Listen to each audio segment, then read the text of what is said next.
A paz do Senhor, hoje eu quero meditar com vocês em Tito, capítulo 2, versículo 11, que nos diz assim: porque a graça de Deus se há manifestado, trazendo salvação a todos os homens. A definição de graça é favor imerecido, dádiva, presente, benefício, dom gratuito. A graça produz mudança de dentro para fora. A graça é a prova gratuita do amor de Deus para conosco. O cristão, sem a graça de Deus, está no caminho de fracasso. A graça de Deus abriu um novo caminho para o homem e o reconciliou com ele, o levou a um novo relacionamento e o colocou a viver em novidade de vida, porque tudo se fez novo. Em João, Evangelho segundo escreveu João, capítulo 12, capítulo 1, versículo 12 e 13, vai nos dizer assim: mas a todos quanto receberam, deu-lhes o poder de serem feitos filhos de Deus, aos que creem no seu nome, os quais não nasceram do sangue, nem da vontade da carne, nem da vontade do varão, mas de Deus. Ou seja, a graça é dada a quem crê e recebe Jesus como o único e suficiente Salvador. E essa palavra leva a mim e a você a reconhecer e a dar mais valor à graça de Deus, mostrando os perigos terríveis de sair da graça, porque, consequentemente, se sairmos dessa graça, do caminho da verdade, nós perderemos a nossa salvação. E a graça, ela não foi produzida por meio de homem. A graça se recebe mediante a fé.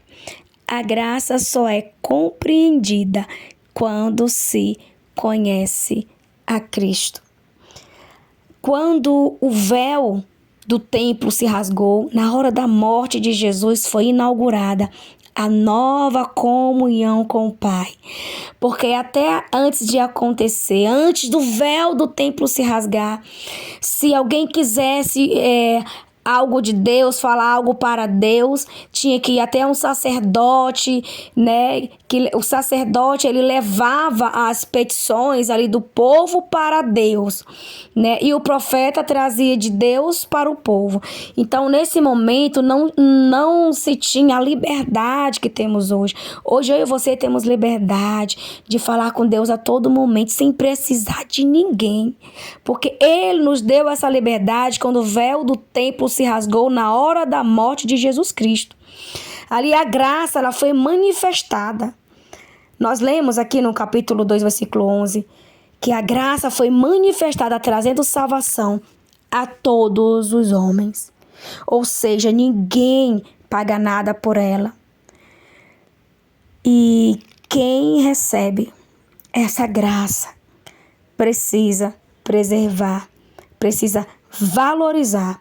E a melhor forma de preservarmos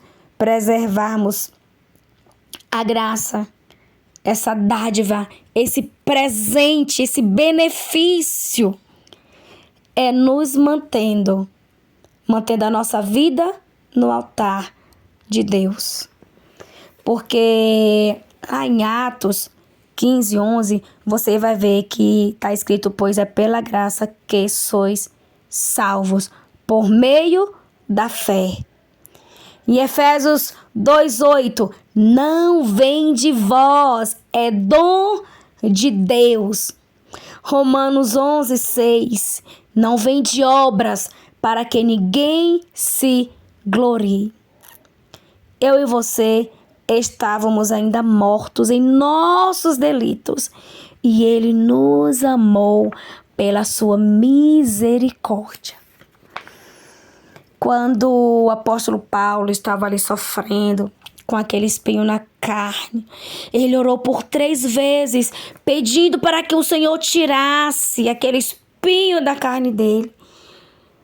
E o Senhor ouviu a oração dele e respondeu e disse a ele: a minha graça te basta.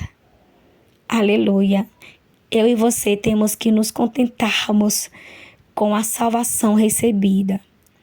O amor de Deus é para mim, o amor de Deus é para você, essa graça é para nós.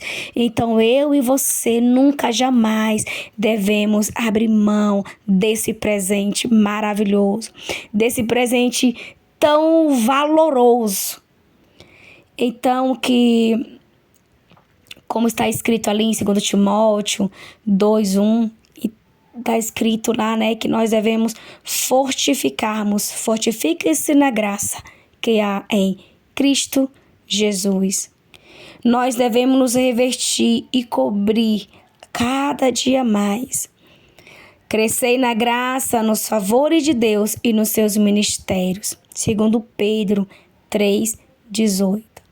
Lá em Lucas 2, do versículo 40 até o 52, Jesus deu exemplo, crescendo em estatura, sabedoria, na graça e na graça de Deus. Então, o crente que vive na graça consegue passar por cima de todos os obstáculos e compreender o verdadeiro significado do Evangelho de Cristo.